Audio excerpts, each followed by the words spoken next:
नमस्कार, सुप्रभात. मी स्वाती गोडसे. आपण पाहताय न्यूज 18 लोकमत स्पीड न्यूज या बुलेटिनमध्ये आपल्या सगळ्यांचं स्वागत. बघूयात राज्यासह देशभरातील अनेक महत्त्वाच्या बातम्यांचा वेगवान आढावा. सामनाच्या अग्रलेखातून कर्नाटकच्या दडपशाही विरोधात टीका करण्यात आली आहे. सूर्यचंद्र महाराष्ट्रासही तेजाने प्रकाशमान करत असतात. चंद्रसूर्य पाहून सर्वोच्च न्यायालय निकाल देणार नाही आणि चंद्रसूर्य हे काही कुणाच्या बापाचे नोकर नाहीयेत. याद राखा, सूर्यचंद्राच्या साक्षीनं कर्नाटकातून तुमची अरेरावी नष्ट होईल आणि मराठी बांधवांचा लढा यशस्वी होईल अशी टीका सामनामधून करण्यात आली आहे. तर सर्वसामान्यांसाठी रेल्वे कधी सुरू होणार यावर अजूनही प्रश्नचिन्ह कायम आहे. राज्य सरकारने 28 ऑक्टोबरला रेल्वेला सर्वसामान्यांसाठी लोकल सुरू करण्यासाठी पत्र लिहिलं होतं. आता रेल्वेनं लोकलच्या फेऱ्या वाढवण्याचा निर्णय घेतला. आजपासून लोकलच्या 2773 फेऱ्या होणार आहेत. तर रेल्वेनं सार्वजनिक सुरक्षा आणि सोशल डिस्टन्सिंगचा विचार करत उपनगरांमधील रेल्वे फेऱ्या वाढवण्याचा निर्णय घेतलाय. आता रेल्वेच्या 753 फेऱ्या वाढवण्यात येणार असून आजपासून लोकलच्या 2773 फेऱ्या होणार आहेत. तर मध्य रेल्वेवरती 552 फेऱ्या, तर पश्चिम रेल्वेवर 201 फेऱ्या वाढवण्यात येणार असल्याची घोषणा रेल्वेकडून करण्यात आली आहे. भारताचा बांगलादेश बनवण्याचा जणू काही लोकांनी चंगच बांधलाय की काय असा प्रश्न आता निर्माण झालाय. कारण मुंबई पोलिसांनी अटक केलेल्या 2 एजंटच्या तपासातून धक्कादायक माहिती समोर आली आहे. मुंबईपासून ते नाशिक, पुणे, नागपूर आणि भारतातील सर्व महत्त्वाच्या शहरांमध्ये बांगलादेशींना भारतीय नागरिकत्व मिळवून देण्यासाठी बनावट सरकारी दस्तऐवजांचा वापर केला जात असल्याचं उघड झालंय. कोरोना संदर्भात राज्यातून महत्त्वाची बातमी. राज्यात दिवसभरात कोरोनाच्या 5369 नवीन कोरोना रुग्णांची नोंद झाली आहे. तर 3000च्या वर रुग्णांनी कोरोनावर मात केली आहे. राज्यातील रुग्ण बरं होण्याचं प्रमाण हे आता 89.92% गेलंय. दिवसभरात 113 कोरोना बाधित रुग्णांच्या मृत्यूची नोंद झाली आहे. कोरोना लस देताना महाराष्ट्रातील खासगी डॉक्टरांना डावलण्यात आलं आणि त्यामुळे महाराष्ट्र मेडिकल असोसिएशन राज्य सरकारचा निषेध नोंदवला आहे. मुख्यमंत्री उद्धव ठाकरे, आरोग्यमंत्री राजेश टोपे यांना तसं पत्र पाठवत आपली नाराजी व्यक्त करण्यात आली आहे. जे सर्व डॉक्टर कोरोना काळात जनतेची सेवा देत होते त्यांनाच वॅक्सिन का नाकारली जाते असा सवाल त्यांनी उपस्थित केला आहे. रेल्वेने लोकलच्या फेऱ्या वाढवण्याचा निर्णय घेतला आहे. सोमवारपासून लोकलच्या म्हणजेच आजपासून 2773 फेऱ्या होणार आहेत. रेल्वेने सार्वजनिक सुरक्षा आणि सोशल डिस्टन्सिंगचा विचार करत उपनगरांमधील रेल्वे फेऱ्या वाढवण्याचा निर्णय घेतला आहे. बातमी पुण्यातून. पुण्यात 8 महिन्यानंतर बागा उद्यान सुरू झालेलं आहे आणि सकाळी 6 ते 8 आणि संध्याकाळी 5 ते 7 या वेळेत ही उद्यानं सुरू राहणार आहेत. जॉगिंग किंवा व्यायाम पुणेकरांना त्यामुळे करता येणार नाही असं देखील सांगता आलेलं आहे. तसंच 10 वर्षांखालील मुलं आणि 65 वर्षांवरील ज्येष्ठ नागरिकांना मनाई करण्यात आली आहे. मराठा क्रांती मोर्चाच्या वतीनं मुंबईच्या लालबाग परिसरातून मराठा जोडो आंदोलन करण्यात आलं. राज्य सरकारनं मराठा आंदोलनाच्या संदर्भात खेळ मांडला असून या सरकारच्या विरोधात जनजागृती करण्यासाठी हे आंदोलन करण्यात आल्याचं या मराठा क्रांती मोर्चा महामुंबईकडून सांगण्यात आलं आहे. मराठा आरक्षण मिळवण्यासाठी मराठा समाज आक्रमक झालाय. लालबाग, परळ ते ठाणे अशी संघर्ष यात्रा काढण्यात आली. मुंबईतल्या विविध भागात ही संघर्ष यात्रा जाऊन त्या ठिकाणी लोकांना मार्गदर्शन करण्यात आलं. राज्यात लवकरच पोलीस भरतीची प्रक्रिया राबवली जाणार असल्याची माहिती गृहमंत्री अनिल देशमुख यांनी दिली आहे. मंत्रिमंडळानं 2528 पदांना मंजुरी दिली आहे. यानंतर मराठा आरक्षणाचा मुद्दा आल्यानं या प्रक्रियेत खंड पडला होता. आता 13% आरक्षणाचा मुद्दा सोडून लवकरच राज्यात पोलीस भरतीची प्रक्रिया राबवली जाईल आणि त्या दृष्टीनं प्रयत्न सुरू असल्याची माहिती अनिल देशमुख यांनी दिली आहे. विधान परिषदेची राज्यपाल नियुक्त 12 नावं ठरली असून ती योग्य वेळी जाहीर करण्यात येणार असल्याची माहिती गृहमंत्री अनिल देशमुख यांनी दिली. राष्ट्रवादी काँग्रेसचे अध्यक्ष शरद पवार आणि मुख्यमंत्री उद्धव ठाकरे यांनाच ही नावं माहिती आहेत असंही अनिल देशमुख यांनी म्हटलंय. खडसेंच्या राष्ट्रवादी प्रवेशानंतर उत्तर महाराष्ट्रात ताकद वाढणार असल्याचं अनिल देशमुख यांनी म्हटलं आहे. पक्षाची पडझड रोखण्यासाठी भाजपची धडपड सुरू असल्याची टीका देखील यावेळी देशमुख यांनी केली आहे. भाजपचे प्रदेशाध्यक्ष चंद्रकांत पाटील यांनी शिवसेना खासदार संजय राऊतांना टोला लगावलाय. संजय राऊत जगातल्या सर्व देशांमधील राष्ट्राध्यक्ष चालवतात आणि संजय राऊत मोठा माणूस आहे, त्यांच्याविषयी मी काय बोलणार असा टोलाही पाटील यांनी राऊतांना लगावलाय. भिवंडी शहरातील राष्ट्रवादीमधील वाद चव्हाट्यावर आलाय. या ठिकाणी राष्ट्रवादी कोलमडली असून गटबाजी आहे त्यासाठी चालू आहे अशी कबुली राष्ट्रवादीचे नेते जितेंद्र आव्हाड यांनी दिली आहे. तर आव्हाड यांनी भिवंडीतील नागरिकांची दिशाभूल केल्याचं म्हणत नागरिकांनी संताप व्यक्त केलाय. ठाणे, कल्याण आणि बदलापूर महानगरपालिकांमधील कंत्राटी कर्मचाऱ्यांना किमान वेतन लागू करणं आणि किमान वेतनाचा फरक देण्याबाबत कर्मचाऱ्यांनी मागणी केली होती। याचबाबत कंत्राटी कर्मचाऱ्यांना किमान वेतन लागू करून त्यांचा फरकही तात्काळ देण्यात यावा अशी सूचना शिवसेनेचे आमदार नीलमताई गोरे यांनी दिली आहे। केंद्रीय मंत्री रावसाहेब दानवे आणि माजी विधानसभा अध्यक्ष हरिभाऊ बागडे यांनी काँग्रेसवर टीका केली आहे। नाही म्हणत त्यांना काँग्रेसचं अध्यक्षपद गांधी घराकडेच ठेवायचं असल्याची टीका यावेळी त्यांनी केली आहे। यावेळी बोलताना त्यांनी राज्य सरकारवर देखील टीका केली, तर त्याच कार्यक्रमात बोलताना भाजप काळातील राज्यातलं 5 वर्षांचं सरकार उत्तम असल्याचं हरिभाऊ बागडे यांनी म्हटलंय। मुंबईच्या लोकलच्या वादात आता राष्ट्रवादी काँग्रेसचे आमदार रोहित पवार यांनी उडी घेतली। रोहित पवार यांनी मुंबईतील लोकल सुरू करण्याच्या मुद्द्यावरून थेट केंद्रीय रेल्वे मंत्री पियुष गोयल यांच्यावर निशाणा साधला। श्रमिक रेल्वेबाबत राज्य सरकारनं तपशील दिला नाही हे ट्विट पियुष गोयल यांनी मध्यरात्री केलं। मात्र लोकल सुरू करण्याच्या पत्रावर 4 दिवस झाले तरी निर्णय घेत नसल्यानं आश्चर्य वाटतं असा टोला रोहित पवारांनी लगावलाय। गोंदियामधून बातमी आहे। गोंदियात राष्ट्रवादीला मोठा धक्का बसलाय। राष्ट्रवादीच्या 48 आजी माजी पदाधिकाऱ्यांनी काँग्रेसमध्ये प्रवेश केलाय। विधानसभा अध्यक्ष नाना पटोलेंच्या हस्ते त्यांनी काँग्रेसमध्ये प्रवेश केला। अहमदनगर जिल्हा भाजप अध्यक्ष राजेंद्र गोंदकर यांच्या मनमानी कारभाराविरोधात कार्यकर्त्यांनी बंड पुकारला आहे। भाजपच्या 310 बूथ प्रमुखांपैकी 257 बूथ प्रमुखांसह सदस्यांनी पदाचा राजीनामा दिलाय। या सदस्यांनी संचालन समिती स्थापन केली आहे, तर ते जिल्हाध्यक्षाचा कोणताही निर्णय मान्य करणार नाहीयेत। मोठ्या प्रयत्नानंतर आटोक्यात येत असलेला कोरोना पुन्हा दिवाळीनंतर वाढू नये यासाठी नवी मुंबई महापालिकेनं कंबर कसली आहे। सध्या कोरोना कमी झाल्यानं कोरोना योद्ध्यांना काहीसा आराम आहे। मात्र या विश्रांतीमध्येच कदाचित पुन्हा कोरोनाची लाट आली तर दुसऱ्या लढाईसाठी हे कोरोना योद्धे सज्ज आहेत अशी माहिती महापालिका आयुक्त अभिजित बांगर यांनी दिली आहे। जळगावमध्ये एकनाथ खडसेंच्या गाडीचा टायर फुटला। यावेळी अपघात होता थोडक्यात बचावलाय। सुदैवानं एकनाथ खडसे सुखरूप आहेत।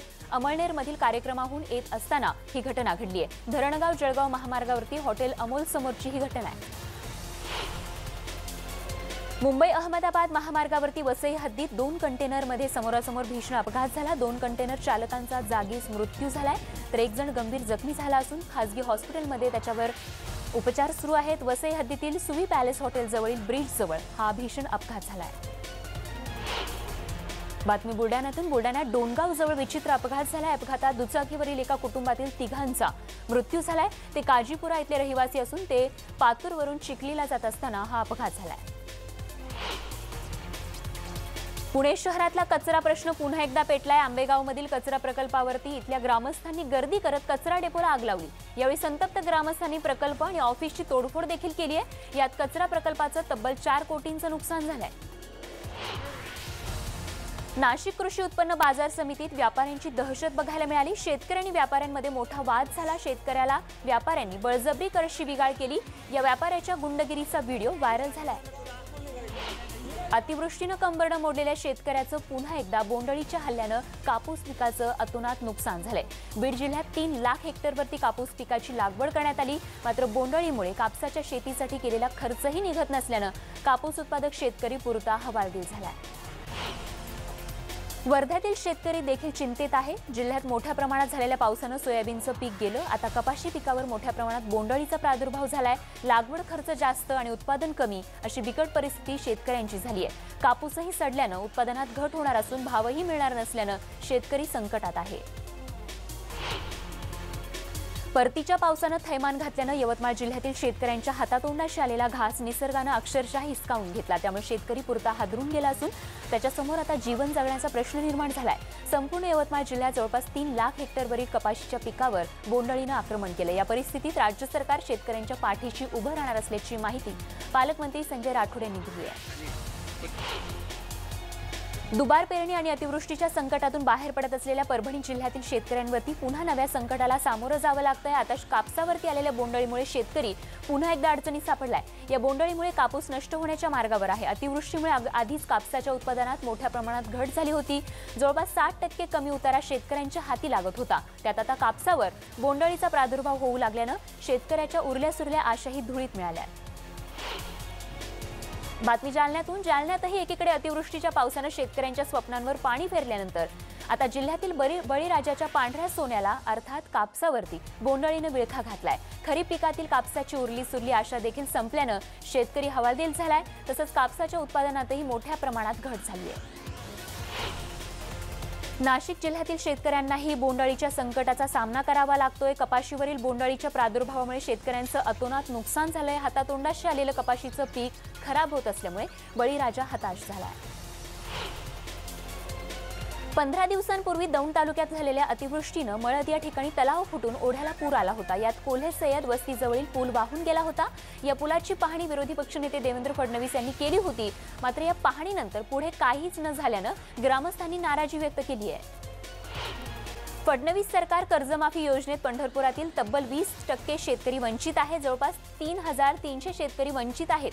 3 वर्षांनंतरही कर्जमाफीचा लाभ न मिळाल्यानं या शेतकऱ्यांची आर्थिक कोंडी झाली आहे। इंदापुरात चिंकार हरणाची शिकार करण्यात आली। या प्रकरणी इंदापूर पोलिसात गुन्हा दाखल करण्यात आला। या हरणाची कत्तल करण्याआधी पोलिसांनी त्याला ताब्यात घेतलंय। या प्रकरणी आरोपी परमेश्वर कालेला पोलिसांनी रंगेहात पकडलंय। गुजरातमधून येणाऱ्या नकली नोटा कापूस विक्रीसाठी येणाऱ्या शेतकऱ्यांच्या माध्यमातून बाजारात चालवणाऱ्या एका कापूस व्यापाऱ्याला स्थानिक गुन्हे शाखेच्या पथकानं ताब्यात घेतलंय। शेख फारुख शेख नवाब असं या व्यापाऱ्याचं नाव असून त्याला शहापूर जामनेर इथून पोलिसांनी ताब्यात घेतलं आहे। पोलिसांनी त्याच्याकडून तब्बल 26,500 रुपयांच्या नकली नोटा तसंच दुचाकीही जप्त केली आहे। ऑनलाईन बँकिंग करणाऱ्यांसाठी महत्त्वाची बातमी आहे। तुमच्या अकाउंटमधून पैसे काढण्यासाठी हॅकर्सनी नवी युक्ती शोधून काढली आहे। सिम स्वॅपिंगद्वारे हॅकर बँकांमधील पैसे काढू शकतात आणि त्यामुळे ग्राहकांनी सावध राहण्याचं आवाहन करण्यात आलंय। अहमदनगरमधील पाथर्डी तालुक्यातील शिरसाटवाडी तलावाजवळ बिबट्यानं पुन्हा एकदा एका कुत्र्याची शिकार केली आणि त्यामुळे या परिसरात पुन्हा भीतीचं वातावरण निर्माण झालंय। तर या बिबट्याला पकडण्यासाठी सिन्नर, जुन्नर, संगमनेर, धुळे, नंदुरबार, नाशिक, जळगाव, औरंगाबाद, बीड इथली पथकं आणि वन विभागाचे कर्मचारी देखील या ठिकाणी दाखल झाले। गोंदिया जिल्ह्यातील नवेगाव नागझिरा व्याघ्र प्रकल्प तब्बल 7 महिन्यानंतर आता पुन्हा एकदा कालपासून सुरू करण्यात आलाय। पहिल्याच दिवशी पर्यटकांचं जंगल सफारीला या ठिकाणी चांगला प्रतिसाद मिळाल्याचं बघायला मिळालं। मात्र ऑफलाईन एंट्री न मिळाल्यानं अनेक लोकांना आल्यापावली निराश होत परतही जावं लागलंय। कोरोनानंतर परतीच्या पावसानं भात पिकाचंही मोठं नुकसान केलंय। आता मात्र शिरोळ गावातील दगड खदानीमुळे भात पिकांचं मोठं नुकसान होत असल्याचा आरोप या शेतकऱ्यांनी केलाय। ब्लास्टिंगमुळे लाखो लिटर पाणी वाया जातंय। महसूल विभागाकडे तक्रार देऊनही त्यांच्या काहीही त्याचा उपयोग होत नसल्याचं शेतकऱ्यांचं म्हणणं आहे। त्यामुळे शेतकऱ्यांनी कुटुंबासह जिल्हाधिकारी कार्यालयाबाहेर आत्मदहनाचा इशारा दिलाय। मनसे अध्यक्ष राज ठाकरे आणि त्यांचा मुलगा अमित ठाकरे यांनी टेनिसचा आनंद लुटला। राजकीय मैदानावर आपल्या शब्दांनी प्रतिस्पर्धकांना गपगार करणारे राज ठाकरे टेनिसच्या ग्राउंडवरती उतरल्याचं बघायला मिळालं। राज ठाकरे आणि अमित ठाकरे यांचे फोटो सध्या व्हायरल होत आहेत। आणि महत्त्वाच्या बातम्यांचा अगदी छोटासा ब्रेक घेऊन लगेचच परत येतो। बघत रहा न्यूज 18 लोकमत।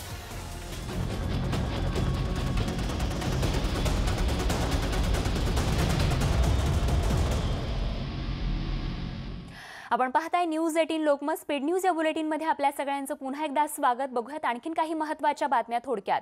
जम्मू आणि काश्मीरमध्ये सुरक्षा दलाला मोठं यश मिळालंय। श्रीनगरच्या जवळ झालेल्या एका कारवाईत हिजबुल मुजाहिदीनचा टॉप कमांडर ठार झालाय। डॉक्टर सैफुल्ला असं त्या दहशतवाद्याचं नाव आहे। तो हिजबुलचाच दहशतवादी असावा अशी आमची 95% खात्री असल्याची माहिती आयजीपी विजय कुमार यांनी दिली आहे। तर या दहशतवाद्याच्या कुटुंबियांना ओळख पटवण्यासाठी बोलवण्यात आलं असून लवकरच या संदर्भात घोषणा करण्यात येणार आहे। बातमी मध्य प्रदेशातून। मध्य प्रदेशच्या पोटनिवडणुकीच्या प्रचारादरम्यान भाजपचे खासदार ज्योतिरादित्य शिंदे यांनी भर सभेत चक्क काँग्रेसचा प्रचार केला। प्रचार सभेत बोलत असताना त्यांनी भाजपऐवजी काँग्रेसच्या पंजाला मत देण्याचं आवाहन केलं। आपल्याकडून बोलताना चूक झाली हे त्यांच्या लक्षात येताच त्यांनी तातडीनं दुरुस्ती केली आणि 3 तारखेला भाजपच्या कमळ चिन्हासमोरील बटन दाबून भाजपच्या उमेदवाराला विजय करा असं आवाहन करून भाषण आवरलं। ज्योतिरादित्य शिंदेंच्या सभेत काँग्रेसच्या घोषणाही देण्यात आल्या। केंद्र सरकारला मोठा दिलासा मिळाला आहे। फेब्रुवारीनंतर पहिल्यांदाच ऑक्टोबरमध्ये जीएसटीतून मिळणारा महसूल हा 1,05,155 कोटी रुपयांवर पोहोचलाय। अर्थ मंत्रालयाने ही माहिती दिली आहे। गेल्या वर्षीच्या याच महिन्यातील जीएसटी संकलनापेक्षा यंदा जीएसटीतून मिळालेला महसूल हा 10 पट जास्त आहे। बातमी क्रीडा विश्वातून IPL 2020 मधील प्लेऑफच्या रेसमधून पंजाब अखेर बाहेर पडलाय। चेन्नईनं पंजाबचा तब्बल 9 विकेट्सनं पराभव केलाय। पंजाबनं ठेवलेले 154 रन्सचं लक्ष्य चेन्नईनं 18 ओव्हरमध्येच पूर्ण केलं। ऋतुराज गायकवाडनं 49 बॉलमध्ये नाबाद 62 रन केले, तर ऋतुराजचं हे लागोपाठ तिसरं अर्धशतक होतं। तर फाफ डुप्लिसेसने या ठिकाणी 34 बॉलमध्ये 48 रन आणि अंबाती रायडूने 30 बॉलमध्ये नाबाद 30 रन्स ठोकले, तर पंजाबकडून क्रिस जॉर्डननं 1 विकेट घेतली। कोलकाता नाईट रायडर्सच्या खेळाडूंनी धडाकेबाज खेळ करत IPL स्पर्धेतली रंगत आणखीनच वाढवली। राजस्थान रॉयल्सवर 60 धावांनी विजय मिळवत कोलकाता नाईट रायडर्सनं गुणतालिकेत अखेरच्या स्थानावरून थेट 4थ्या स्थानावर झेप घेतली आहे। 14 गुणांसह KKRचा संघ 4थ्या स्थानावर असला तरीही प्लेऑफमध्ये त्यांचं स्थान अजून पक्क झालेलं नाहीये। मंगळवारी मुंबई विरुद्ध हैदराबाद या सामन्यातील निकालावर KKRचं भवितव्य ठरणार आहे। रॉयल चॅलेंजर्स बंगळुरू आणि दिल्ली कॅपिटल्स यांच्यात आज होणाऱ्या IPL लढतीत विजयी संघ बाद फेरीमधील जागा पक्की करू शकणार आहे, तसंच गुणतालिकेत दुसरं स्थानही मिळवू शकणार आहे। मात्र जो संघ पराभूत होईल त्या संघाचा बाद फेरीचा मार्ग खडतर होणार आहे, त्यामुळे दोन्ही संघांना जिंकण्यासाठी पराकाष्ठा करावी लागणार आहे। बातमी मनोरंजन विश्वातून अभिनेता आमिर खान सध्या आपला सिनेमा लाल सिंग चड्ढाच्या शूटिंगमध्ये व्यस्त आहे। या सिनेमाचं शूटिंग उत्तर प्रदेशच्या गाझियाबादमध्ये होत आहे, मात्र आता शूटिंगवरून वाद निर्माण झालाय। भाजप आमदारानं या विरोधात तक्रार दाखल केली आहे। आणि महत्त्वाच्या बातम्यांसह या बुलेटिनमध्ये वेळ झाली इथेच थांबण्याची। ताज्या अपडेटसह लगेच परत येतो। बघत रहा न्यूज 18 लोकमत।